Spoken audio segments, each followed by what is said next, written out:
Hello everyone, good morning. My name is Adnan Siddiqui and today is my lecture based on the subject biology. The name of the topic is mitochondria, ribosome and microbodies. जैसा कि हमारा subject biology का है तो पहले biology की परिभाषा को जान लेते हैं, डिफिनेशन को। जैसा कि अपने फर्स्ट लेक्चर में अमनप्रीत कौर ने बताया था कि biology is the science of life forms and living process. जीव विज्ञान जीवन की खोज और जीवन की प्रक्रिया का विज्ञान है। इसको दूसरे शब्दों में ऐसे भी कहा जा सकता है कि जीवन की खोज और जीवन की प्रक्रिया पर आधारित विज्ञान को जीव विज्ञान कहा जाता है। Researching of life and living process is called biology. Now will come on the topic. अब विषय की तरफ चलते हैं, अपने टॉपिक की तरफ। What is the mitochondria? Mitochondria क्या है? Mitochondria is a dual bonds organelles. The structure of the mitochondria is like rod and sausage. Inner membrane increase the surface area to produce ATP. Mitochondria एक dual bond organelle होता है। इसका structure road की और sausage यानी role की तरह होता है। Inner membrane increase the surface area to produce ATP. Inner membrane surface area को एटीपी के उत्पादन के लिए बढ़ाता है। And the mitochondria produces 90% of cell energy in the form of ATP. Mitochondria convert nutrients into ATP in the presence of oxygen. इसलिए so that is called powerhouse of the cell. The full form of ATP. ATP को adenosine triphosphate कहा जाता है। Mitochondria 90% cell energy को ATP के रूप में बनाता है और न्यूट्रिएंट्स को ऑक्सीजन की उपस्थिति में एटीपी में कन्वर्ट कर देता है। इसलिए इसको सेल का पावर हाउस भी कहा जाता है। Who is the discoverer of mitochondria? Mitochondria is known as the powerhouse of the cell. Mitochondria were discovered by physiologist Albert von Kolliker in 1857 and later coined bioblast in the form of life germs by Richard Altman in 1886. After 12 years later, the organelles was renamed mitochondria by Carl Benda. Mitochondria की खोज 1857 में Albert von Kolliker ने की थी, जो एक physiologist थे। इसके बाद एक सिद्धांत गढ़ा गया बायोब्लास्ट का लाइफ जर्म्स के रूप में रिचार्ड आल्टमान द्वारा 1886 में, और फिर इसके 12 साल के बाद ऑर्गेनल्स का नाम बदलकर माइटोकॉन्ड्रिया रख दिया गया कार्ल बेंडा के द्वारा। जैसा कि आप चित्र में देख रहे हैं कि माइटोकॉन्ड्रिया किससे बना होता है, इसमें क्या क्या पाया जाता है। अभी इसके बारे में हम आगे पढ़ेंगे। इसमें सबसे पहले आउटर मेम्ब्रेन होती है जो प्रोटेक्टिव लेयर होती है। फिर इसके बाद इंटर मेम्ब्रेन होती है जो आउटर मेम्ब्रेन और इनर मेम्ब्रेन के बीच में होती है। और इसके बाद इनर मेम्ब्रेन होती है जिसके अंदर मैट्रिक्स, राइबोसोम्स, डीएनए और भी चीज़ें पाई जाती हैं। क्रिस्टी जो इसके अंदर फोल्ड हैं उसे क्रिस्टी कहते हैं। डीएनए पाया जाता है, प्रोटीन्स पाया जाता है, एंजाइम्स पाए जाते हैं, एटीपी सिंथेस एंजाइम पाया जाता है जो एटीपी के सिंथेसिस में मदद करता है। और इसी तरीके से मैट्रिक्स पाया जाता है। मैट्रिक्स में प्रोटीन और वगैरह वगैरह बहुत सी चीज़ें होती हैं। अभी इसके बारे में हम आगे डिटेल से पढ़ेंगे। तो आगे चलते हैं, अपने पेज को पलटते हैं, आइए। और हाँ, ये जो टेढ़ी मेढ़ी संरचना दिख रही है इसके बीच में ये भी डीएनए होता है। और इसके अंदर माइटोकॉन्ड्रिया के अंदर स्वतंत्र डीएनए, इंडिपेंडेंस डीएनए पाया जाता है इसका खुद का, जिससे ये डिवाइड होने में आसानी से डिवाइड करती है सेल्स को। और जो इसके अंदर ये मतलब हाथ की तरह थोड़ी संरचना दिख रही है, उंगलियों की तरह, इसको क्रेफ्ट साइकिल कहते हैं। इसी के अंदर सब कुछ होता रहता है। तो सबसे पहले हम इंटर मेम्ब्रेन के बारे में जान लेते हैं। तो inter membrane the space between inner membrane of the mitochondria and the outer membrane of the mitochondria is called intermembrane. जो इसके आउटर मेम्ब्रेन और इनर मेम्ब्रेन के बीच की जो खाली जगह होती है उसको इंटर मेम्ब्रेन कहते हैं। तो अब ये जान लेते हैं कि ये तीनों मेम्ब्रेन किस चीज़ की बनी होती हैं। What the membrane are made of. तो मेम्ब्रेन बनी होती है inter membrane comma outer membrane and the inner membrane is made by phospholipid bilayer and proteins और कार्बोहाइड्रेट्स। ये तीनों मेम्ब्रेन यानी तीनों झिल्लियाँ फॉस्फोलिपिड बाइलेयर और प्रोटीन्स और कार्बोहाइड्रेट्स की बनी होती हैं। अब ये जान लेते हैं कि आउटर मेम्ब्रेन के क्या कार्य होते हैं। Working of the outer membrane. Outer membrane के कार्य।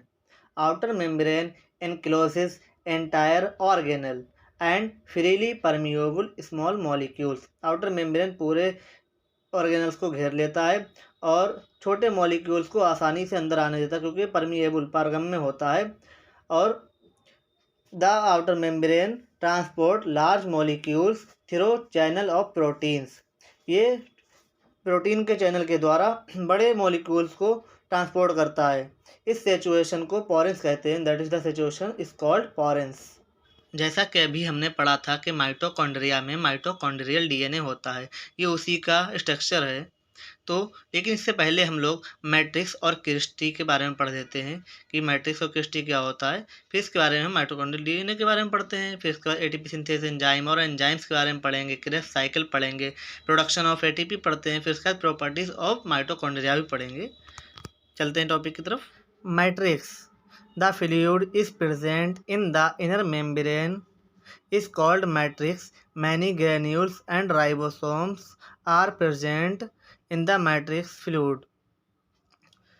जैसे कि इनर मेम्ब्रेन के अंदर जो तरल पदार्थ भरा होता है उसे मैट्रिक्स कहते हैं, और मैट्रिक्स के अंदर बहुत से ग्रेन्यूल्स राइबोसोम्स उपस्थित होते हैं, प्रेजेंट होते हैं।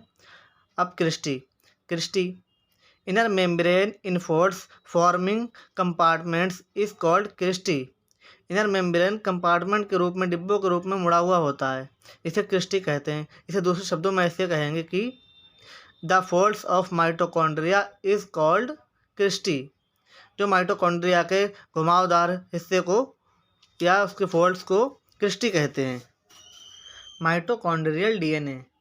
In the mitochondria it has own independent DNA that is called mitochondrial DNA. So mitochondria self divides because it has own mitochondrial DNA. Mitochondria के पास इसका अपना खुद का स्वतंत्र रूप से पाया जाने वाला डीएनए होता है, जिससे ये अपने आप को स्वतंत्र रूप से डिवाइड कर लेती है, जिसको माइटोकॉन्ड्रियल डीएनए कहते हैं। Full form of DNA. Deoxy ribose nucleic acid. ATP synthase enzyme. ATP synthesis enzyme that help production of ATP and synthesis of proteins. ATP synthesis enzyme ATP के उत्पादन में और प्रोटीन के संश्लेषण में सहायता करता है। अब एंजाइम्स क्या होते हैं कि enzymes are proteins that help speed up metabolism और chemical reactions in our bodies. Enzyme एक प्रकार के प्रोटीन्स ही होते हैं जो उपापचयिक क्रियाओं को और शरीर में केमिकल रिएक्शंस को तेज कर देते हैं। Krebs cycle. In the mitochondria the cycle that runs for the creation of energy is called Krebs cycle. Mitochondria के अंदर जो साइकिल एनर्जी के उत्पादन के लिए चलती है उसे क्रेब्स साइकिल कहते हैं। एग्जाम्पल, क्रेब्स साइकिल सिर्फ चलती है तो ऑक्सीजन की उपस्थिति में ऑक्सीजन को लेकर एटीपी का निर्माण करती है। जब 38 एटीपी एक साथ इकट्ठा हो जाते हैं तो वो एक ग्लूकोज का निर्माण करते हैं, जिससे कि हमारे शरीर में ग्लूकोज के रूप में एनर्जी पहुंच जाती है, और माइटोकॉन्ड्रिया ही सेल के अंदर सांस लेता है। Mitochondria breathe insides the cell. अब बात करते हैं प्रोडक्शन ऑफ एटीपी। एटीपी की प्रोडक्शन की बात की। ATP is also formed the process of cellular respiration in the mitochondria of a cell. This can be through aerobic respiration, which requires oxygen. Aerobic respiration produces ATP in the form of energy.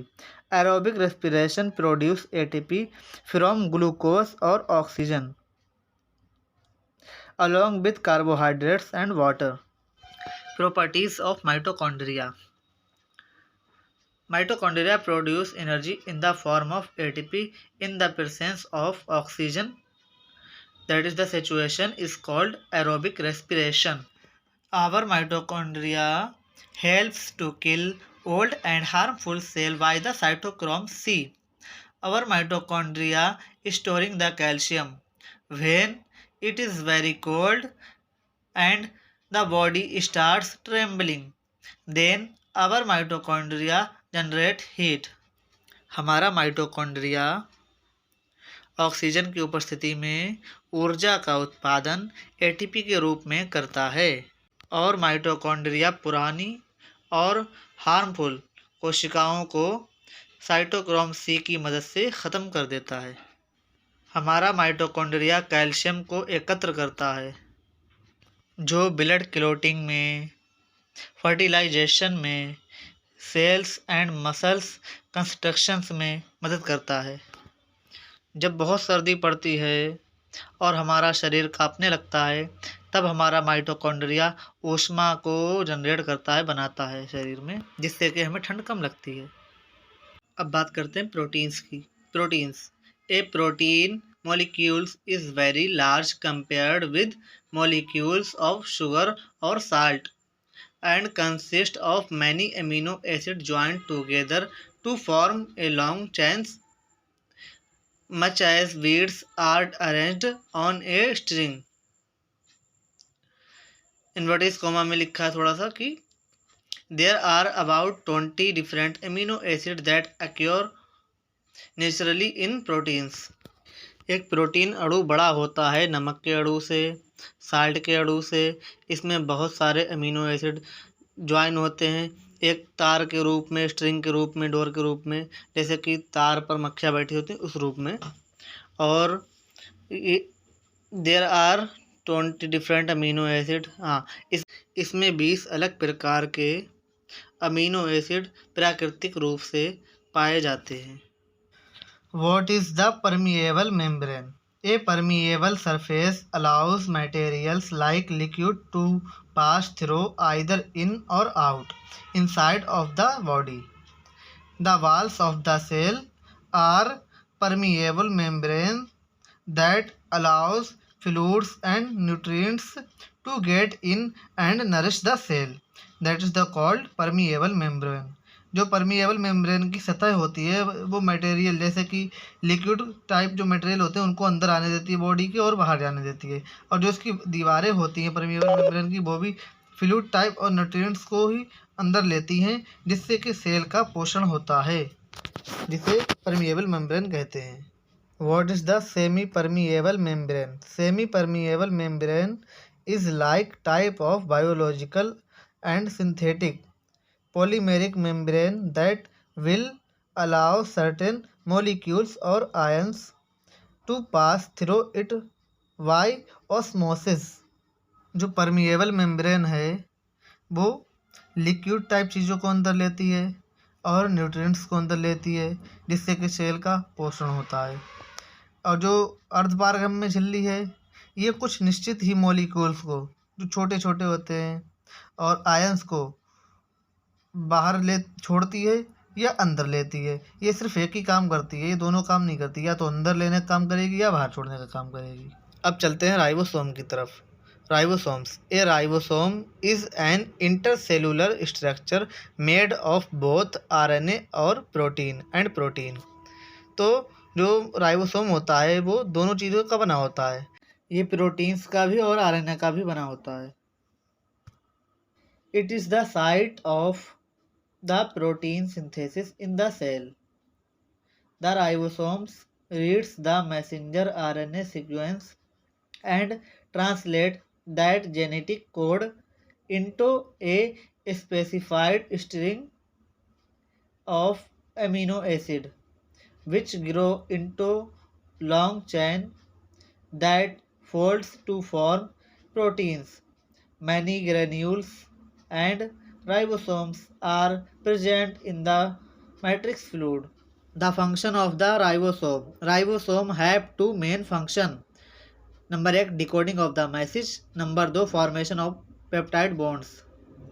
These two activities occur in the two large ribonucleoprotein particles RNP small s of unequal size that is the called ribosomal subunits.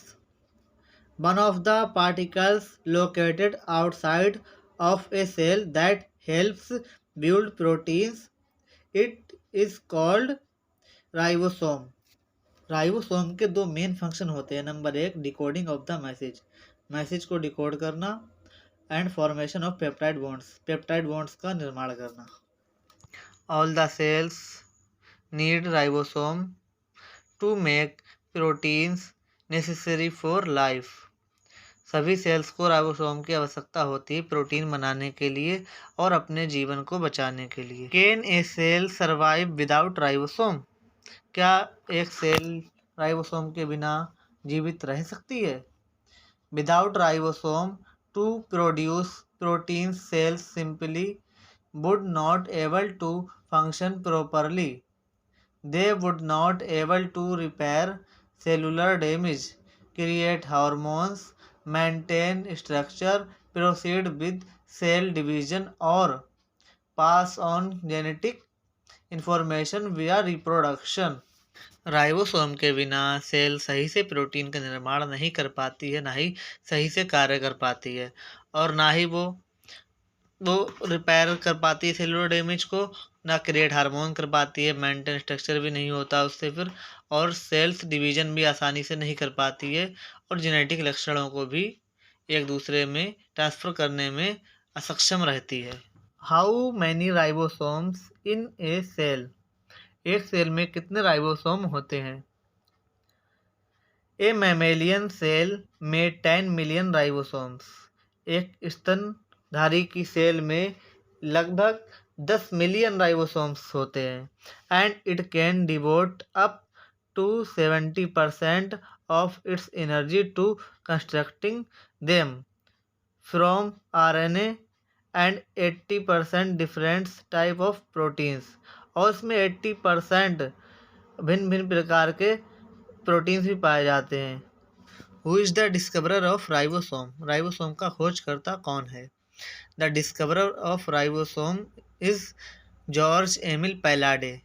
पैलाडे discovered ribosome in 1955. George Emil Palade is the father of the cell biology. What is the microbodies? A microbodies or cytosome is a type of organelle that is found in the cell of the plants, protozoa and animal.